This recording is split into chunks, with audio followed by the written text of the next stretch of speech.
El Señor esté con ustedes. Proclamación del Santo Evangelio según San Juan. Gloria a ti, Señor. El primer día de la semana, María la Magdalena fue al sepulcro al amanecer, cuando aún estaba oscuro, y vio la losa quitada del sepulcro.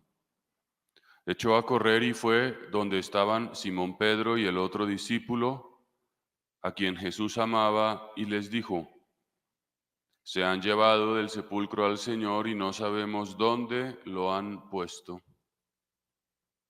Salieron Pedro y el otro discípulo camino del sepulcro.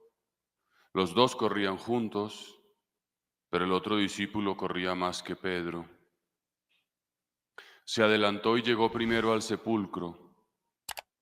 Inclinándose, vio los lienzos tendidos, pero no entró.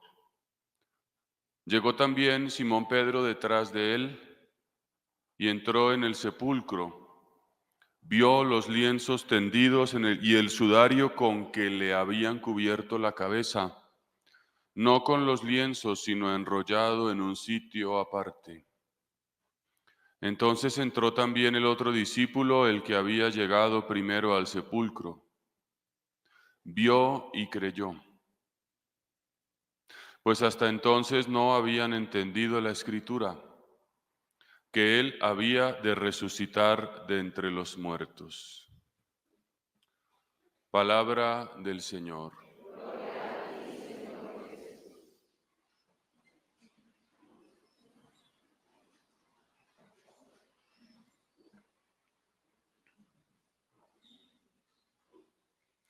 Voy a hacer una pequeña encuesta. ¿Alguno de los presentes aquí estuvo anoche en la vigilia pascual? Bueno, un buen grupo. Gracias. Lo pregunto porque anoche leímos un relato muy parecido al que acabamos de escuchar y nos puede resultar llamativo. Anoche escuchábamos el episodio según San Marcos y hoy según San Juan. San Marcos dice que fueron 3 mujeres: Magdalena, María la de Cleofás y Salomé, y que en efecto encontraron la piedra quitada y que un ángel se les apareció y que el ángel les dijo: vayan a decir a los discípulos y a Pedro que se les adelanta y lo encontrarán en Galilea. Es concordante con lo que acabamos de escuchar. Vio la losa quitada, echó a correr y fue donde estaba Pedro y donde estaba el otro discípulo. Hay un dicho que expresa, claro, tras de cotudos con paperas, ¿no? Jesús ha muerto de la manera más cruel. Van al sepulcro cuando ya parece que no puede pasar nada peor y tienen sentimientos encontrados. Porque aquí lo que dice el Juan es que el mensaje de Magdalena no es: hemos visto un ángel y vayan a Galilea. No, lo que ella dice aquí es: el cuerpo no está. Se han llevado del sepulcro al Señor y no sabemos dónde está. Entonces pareciera, según lo que escuchábamos ayer del episodio, que hay un gran gozo, pero en realidad también hay una zozobra. Lo que también es cierto es que el cuerpo no está. Esa aparición tampoco la podemos dar por absoluta. Entonces, como que a una dolorosa situación, la muerte del Señor, se suma otra incertidumbre. Por eso digo esto detrás de cotudos con paperas. O sea, no puede pasar nada peor y ahora encima esto. ¿No te ha pasado a veces que dices eso? Me echaron del trabajo y ahora tengo una enfermedad, ¿no? Me dejó mi mujer, me dejó mi marido y este problema con un hijo. Y puede parecer entonces que la vida es una acumulación de dificultades, pero resulta que todo está en las manos de Dios y quizás, como también dice otro refrán, hoy estoy refranero, ¿cómo es que es? Cuando está más oscuro es cuando ya se aproxima el amanecer. Y quizás también eso tenga que ver con esto mismo que dice, ¿no? María Magdalena fue al sepulcro cuando aún estaba oscuro, todavía está de noche, ¿eh? De hecho, el Evangelio también de Mateo dice que cuando Jesús sale al huerto de los olivos era de noche. O sea, estamos todavía en la noche, a punto del amanecer. Y es bonito que esto lo leamos en la primera Eucaristía de la mañana de nuestra parroquia, porque siempre Jesús es descrito como el sol que nace de lo alto, como el amanecer, digámoslo así. O sea que esto nos debe llenar de esperanza. Es una palabra de esperanza.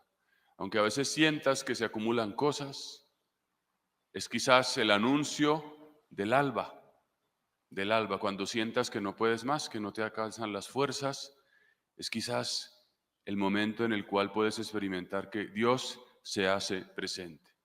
Esto sería lo primero, lo primero. Lo segundo, ¿cómo reaccionan después de la experiencia de la Magdalena los discípulos?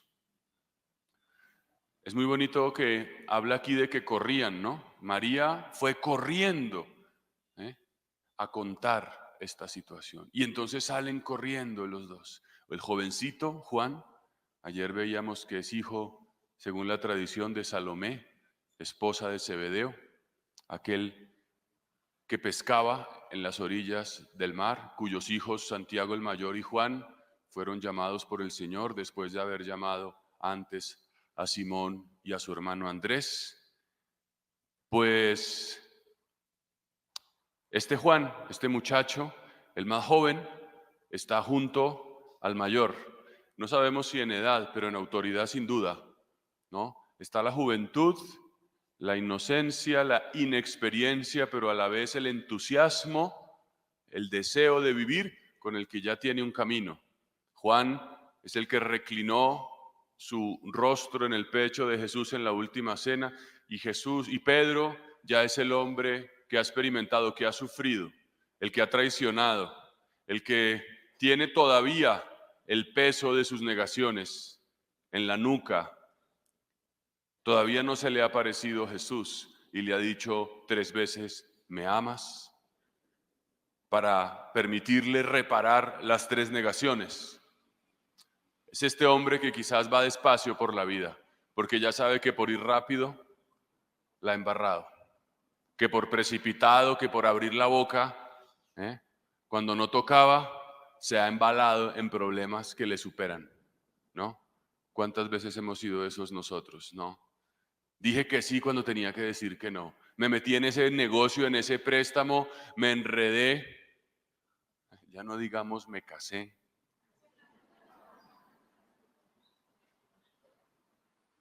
Y tengo también eso, ¿no? La necesidad de ir más despacio. Y es bonito esto porque dice, los dos corrían juntos, pero el otro discípulo, el joven, corría más que Pedro, naturalmente, ¿no? Pedro, agitado, hacía lo que podía.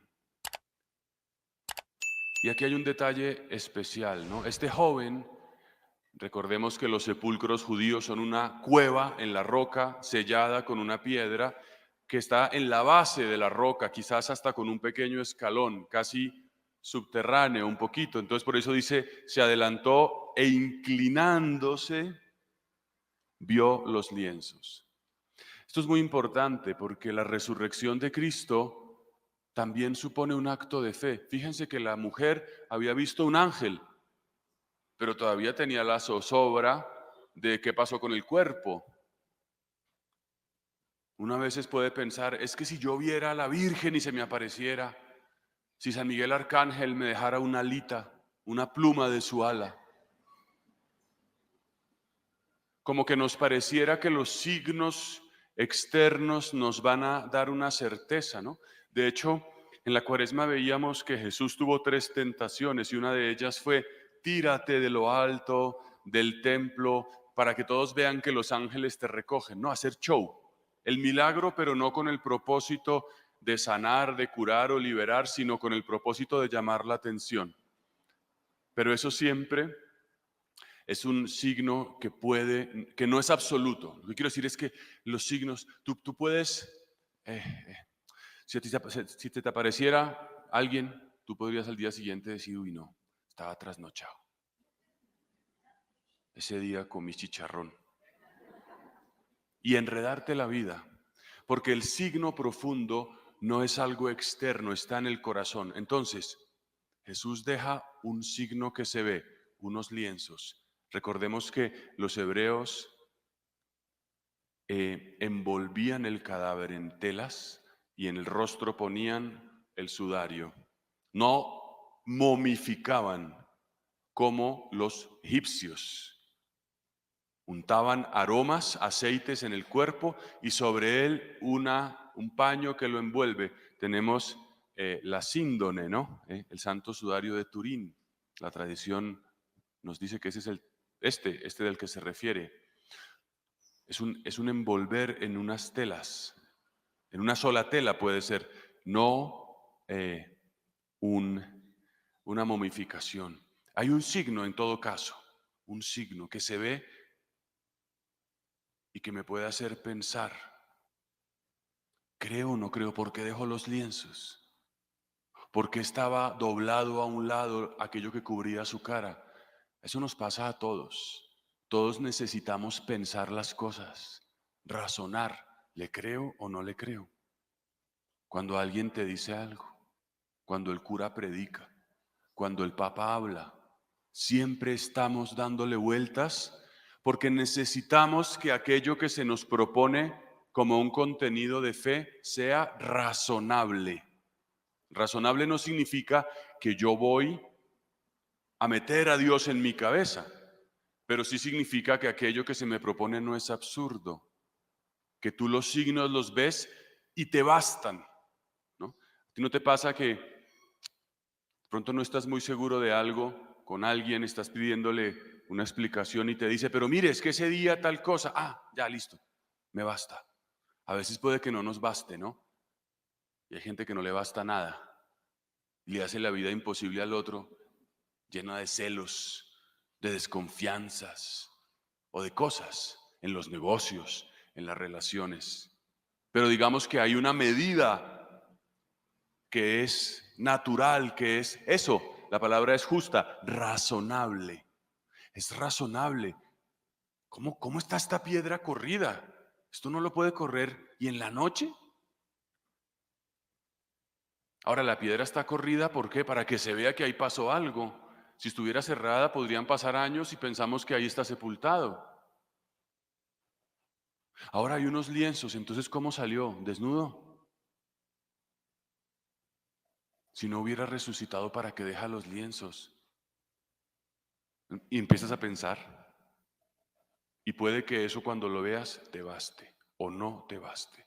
Pero lo que estamos hablando aquí es de aquello que es necesario humanamente, porque esa es una manera de actuar de Dios a la medida humana para ayudarnos, para creer. Y el punto aquí es que al final dice, vio los lienzos, pero no entró. No entró. Esto tiene importancia, porque el joven respeta la autoridad del mayor. El joven ve cosas, pero dice: no, que venga Pedro y que él diga, yo no voy a alterar la escena. Eso también es parte de un itinerario, un someterse a la autoridad, pero en todo caso el acto de creer es personal. Es personal.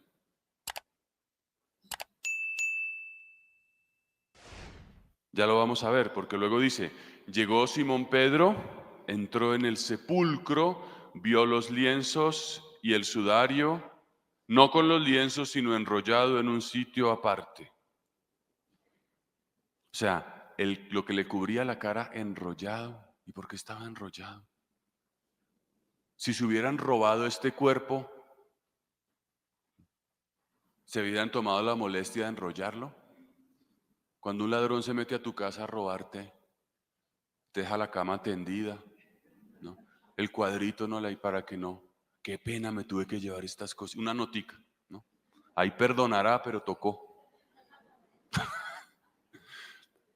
Bueno, pues esto, ¿no? O sea, ¿por qué estaba enrollado este lienzo? ¿Qué significa esto? Esto es muy importante. La fe cristiana te obliga a usar la razón.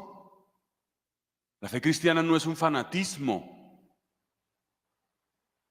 Ahora va a venir Dios, incendiemos esta iglesia con todos adentro para encontrarnos, ¿no?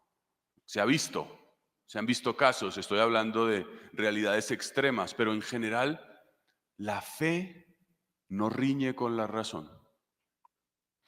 Un tercer dicho popular, ¿no? Yo tengo la fe del carbonero, dicen algunos, ¿no? A mí no me diga nada, a mí no me explique nada, yo no le voy a responder nada, yo simplemente creo. Eso puede sonar bonito, pero esa no es la fe cristiana. La fe cristiana tiene una medida que no es ni el extremo del que quiere meter a Dios acá, ni el extremo del carbonero que no piensa, que es una especie de fanático. Si es que lo digo así, claro, se puede entenderlo del carbonero como aquel que entrega su corazón en un buen sentido, pero lo que yo quiero expresar es que nunca podrás renunciar a tu razón para creer. El día que renuncies no es una verdadera fe. Y esto es precioso, porque la fe cristiana nos involucra, nos exige, nos llama. Todo el tiempo tenemos que decidir, que pensar, que pedir ayuda. ¿Qué significa esto? ¿Ahora qué hago? ¿Qué decisión tomo? Estamos todo el tiempo tomando decisiones. ¿Voy a la misa de 8 o a la de 9:30? ¿Preparo huevos o caldo?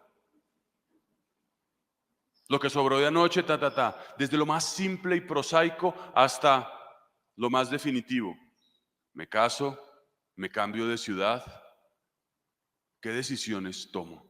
Y tiene que estar aquí la cabeza y el corazón. Y Dios te da signos, signos. Dios no se te va a aparecer y te va a decir Astolfito, ¿no?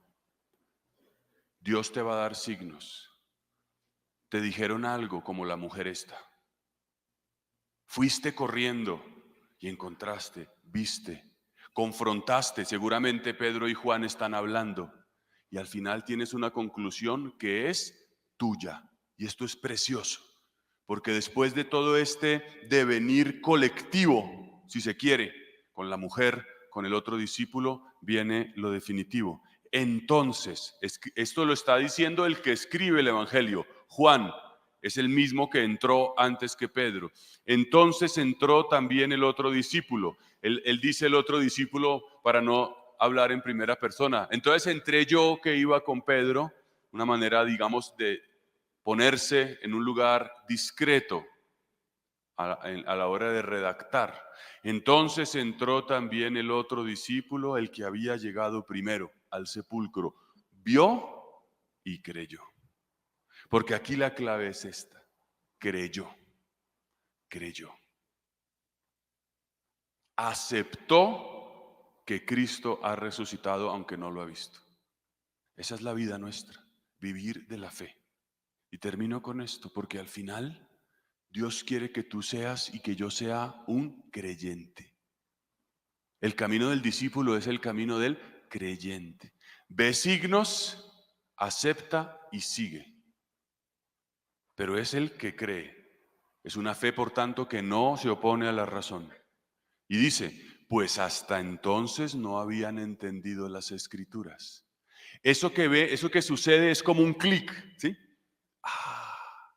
Él nos había dicho que iba a resucitar. ¿No te pasa en la vida? ¿Y yo por qué me pasa esto? ¿Y yo por qué me duele el pie toda la vida? ¿Y yo por qué no sé qué? Y después pasa el tiempo y quizás los años, es que yo tenía que pulir esta soberbia que tengo. Es que yo tenía que entender que las cosas son así. Es que tal. La fe, el creer ¿Qué es el creer? Es como una luz que viene y que te dice todo tiene sentido. La realidad tiene sentido. Mi vida tiene sentido. Creer no es yo acepto que hay alguien detrás de este muro como en una perspectiva abstracta, sino es existencial. ¿Por qué esto es tan importante? Porque esta fe es la que mueve el mundo. Después de que estos discípulos ya son creyentes, entonces están listos para ir por el mundo entero, para ir a Galilea, para entregar su vida, porque estos, al menos Pedro fue mártir, para vivir como Abraham, que un día recibió un llamado de Dios. Dios le dijo, sal de tu tierra. Y Abraham, siendo anciano, con rebaños, salió a un mundo que él no conocía. Esto les capacita para vivir de otra manera. Esto es ser creyente, que ya no vivas del dinero. ¿Cuántas decisiones las tomas solo si tienes plata en el banco? Yo veo muchas familias así. Es encarceladas en una celda de Excel. Yo no voy a tener hijos porque no hay plata. Yo no voy a hacer nada porque no se puede. El mundo está muy mal. Y no nos damos cuenta, pero somos unos esclavos. Parecemos soldaditos de plomo de una fábrica.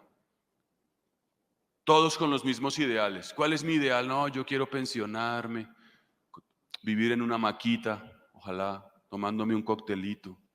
Y vivir tranquilo, yo no le quiero hacer mal a nadie. Yo solo quiero paz. Con una vida, perdónenme lo que voy a decir, pobre. Si todo lo que aspiras en la vida es tomarte un coctelito y echarte en una hamaca, qué pobre vida a la que aspiras. Si todo lo que aspiras es no tener problemitas, qué pobre vida a la que aspiras. Ser creyente es permitir que Dios te abra un horizonte y que te diga algo que tú no te esperas, que es más grande que tú, que te supera, que humanamente es absurdo, pero que con la fe es razonable.